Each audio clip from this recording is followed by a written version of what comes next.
எப்படி இருந்தாலும் நம்ம விஜயனுக்கு டீலிமிட்டேஷன்னா என்னன்னு தெரிய வாய்ப்பு இல்ல. நம்ம வல்கர் வரைஸ் இப்படி ஒரு வார்த்தையே கேள்விப்பட்டிருக்க மாட்டாங்க. மொத்தம் எத்தனை தொகுதி இருக்குன்னே அவங்களுக்கு தெரியாது.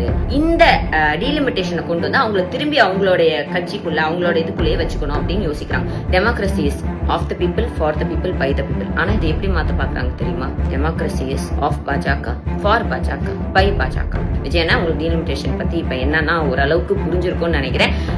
ஆக மொத்தம் ஆஸ் யூஷுவல் இப்படி திருப்பரங்குன்ற விஷயத்துல நீங்க அமைதியா இருந்தீங்க.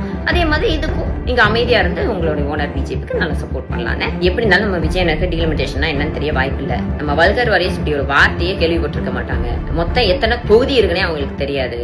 இப்ப வரைக்கும் எம்பி வந்து 543 எம்பி இருக்காங்க. இது 550 வரைக்கும் கொண்டு போலான்னு நம்ம கான்ஸ்டிடியூஷன் சொல்லுதுங்க. முக்கியமா பார்த்தோம்னா இந்த 543 850 மாத்துறதுக்காக, அதுவும் பாப்புலேஷன் வைஸ் பேஸ்டா மாத்துறதுக்காக தான் இன்னைக்கு அவசரமா நாடாளுமன்ற சிறப்பு கூட்டத்தொடர் வந்து கூட்டி இருக்கிறாங்க. ஓகே, இன்க்ரீஸ் தானே பண்றாங்க, இது நல்ல விஷயம் தானே அப்படின்னு நீங்க நினைக்கலாம். இதுதான் பெரிய கண் துடைப்பு வேலை, இதுதான் பெரிய ஏமாற்றம். அதாவது வட மாநிலங்களான பீகார், உத்தரப்பிரதேஷ், மத்திய பிரதேசம் மட்டும் எடுத்தோம்னா இப்ப வரைக்கும் அங்க 149 எம்பி இருக்காங்க. இதே தமிழ்நாடு, கேரளா, கர்நாடகாவை எடுத்தோம்னா இன்னைக்கு இங்க 89 எம்பி தான் இருக்காங்க. ரேஷியோ வைஸ் பார்த்தோம்னா இங்க ஒரு எம்பினா அங்க 1.41 எம்பி, அதாவது 1.5 எம்பி சதவீதம் இருக்கிறாங்க. இப்ப இதை இன்க்ரீஸ் பண்ணாங்கன்னா நம்ம 3 ஸ்டேட்டுக்கு ஒரு 110 எம்பியும் அவங்களுக்கு 250 எம்பியும் கிடைக்கும். அப்ப இங்க ஒரு எம்பினா அங்க 2.41 எம்பி, 2 எம்பி கூட்டி கொடுக்குறாங்களாம். சரியா? சரி, எங்கிட்ட நாங்க கொடுக்குற வரி காசுல வந்து நாங்க ₹1 கொடுத்தா 35 பைசா தான் திருப்பி கொடுக்குறீங்க. எதுவா இருந்தாலும் நம்ம பையாக்கு தானே செய்றீங்க. அவங்களும் இந்தியா தான், நம்மளோட சகோதரர்கள் தான், நாங்க விட்டுட்டோம்.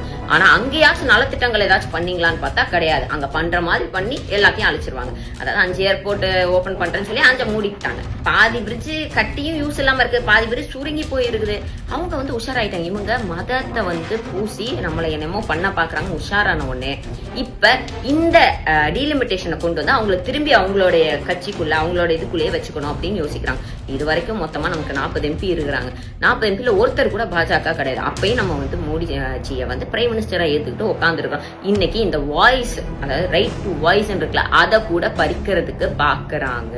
Democracy is of the people for the people by the people. ஆனா இது எப்படி மாத்த பாக்குறாங்க தெரியுமா? Democracy is of BJP for BJP by BJP அப்படின்னு மாத்த ட்ரை பண்றாங்க.